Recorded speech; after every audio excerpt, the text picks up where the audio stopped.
Now I know what you're thinking after reading the title of this video. What do you mean gaming isn't dead? What about the horrible performance issues on new games? What about the endless microtransactions plaguing our games? What about shady business practices? Shh, please, let me explain. Now I know the feeling. You sit at your PC desktop or your console's dashboard. You're sitting there excited to play a game, but you slowly start scrolling through your small list of games and you suddenly start to feel empty.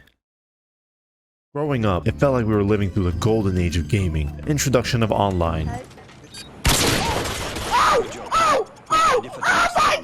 Big open worlds that reached the depths of our imagination. The evolution of graphics had you feeling like you were watching a spectacle. As years progressed and more games were released, we just kinda got used to it. As more games were being developed, we were conditioned to expect that games had to tick all these boxes going forward. From there, we all picked our favorite genre of games and stuck with it. JRPGs, sports games, shooters, platformers, action games. I remember going to GameStop with my dad to pick up Black Ops 1 on launch day, best COD of all time by the way, and was looking forward to wreaking havoc with my suppressed Galil. But now we grew up, we have big boy jobs, we have bills to pay, and those games don't hit the same as much as they did when we were a wee little lad. He's got to love nobody. Why? Why do we feel this way? Is gaming truly dead? Are we depressed? Honestly, we might be. Go seek a therapist. Or is our lives so routine and robotic that even playing your favorite franchises and genres feels like a chore on your day off? Maybe. Now I know video game releases lately haven't been in the best of states, technically speaking, but my main point in this video is, why do we feel so empty when we are enjoying the things we love the most? You ask yourself, I used to love this game or franchise 5 years ago.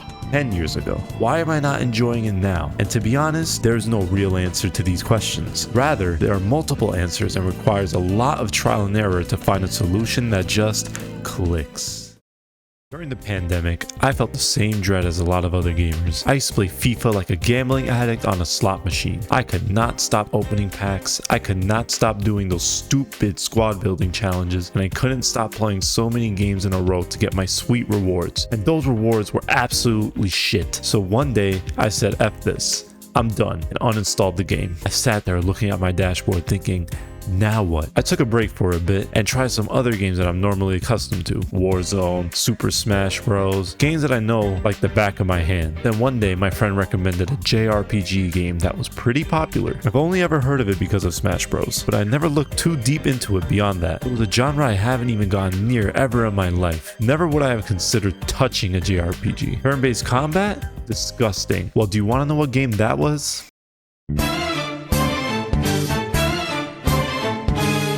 Persona 5. Now upon looking at the cover art for this game for the first time, all I can think of was, nah, an anime game? This shit is gonna bore the hell out of me. Ain't no way. This shit is trash.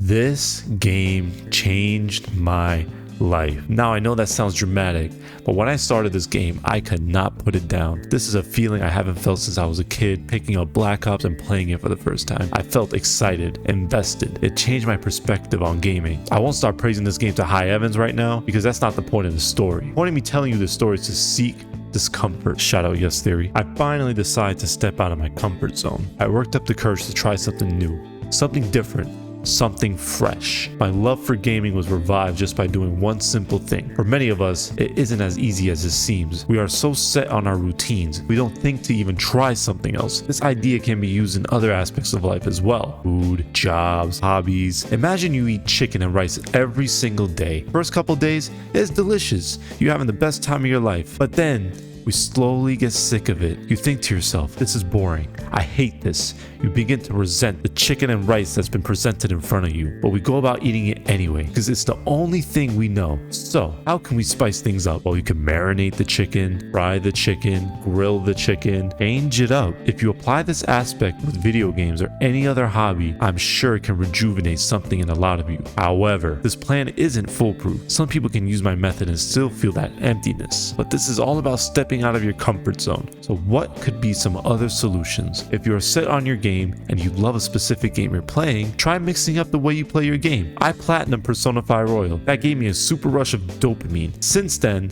I got 41 games with all of the achievements, and it made me appreciate my favorite games even more. If grinding out achievements isn't your thing, try some challenge runs on your favorite games. Beat Fallout 4 with your bare hands. Take a lower division team to glory in your career mode in any of your sports games. Beat Dark Souls, but you have to be level 1 the the whole game. Get creative. If that doesn't tickle your fancy, then you're a lost cause. I don't know. I'm kidding. But if any of those seriously don't work, try content creation or stream a game. You never know. You might find a niche that you love making content about. It'll bring back that spark into your gaming life. If you want to dive even further, join a Discord for your favorite game or genre. There are plenty of people you can befriend and talk to. You can even play a couple of games with them while you're on a Discord call. Now, if you tried all these things and none of these don't work for you, I have one final solution. Take a break. Do not force yourself to play a video game just for the sake of playing video games. You will grow resentment and end up hating everything about it and become angrier than you ever were before. Resentment turns into frustration, then anger,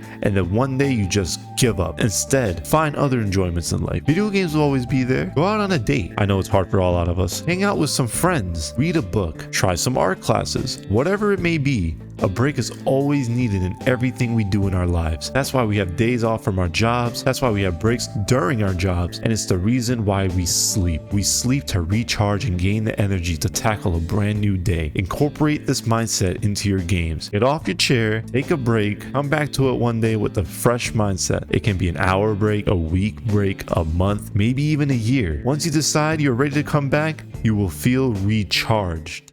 Gaming isn't dead. It is in fact more alive than ever. Gaming is an endless medium now. Long are the days when we had a couple of games we can play and be happy for the entire year. We have an endless library of games at our disposal. We as gamers give gaming as a whole the power to make it feel like it's dead. Take control and don't resent what you love. There will be bumps along the road. You just have to have the mindset to overcome them.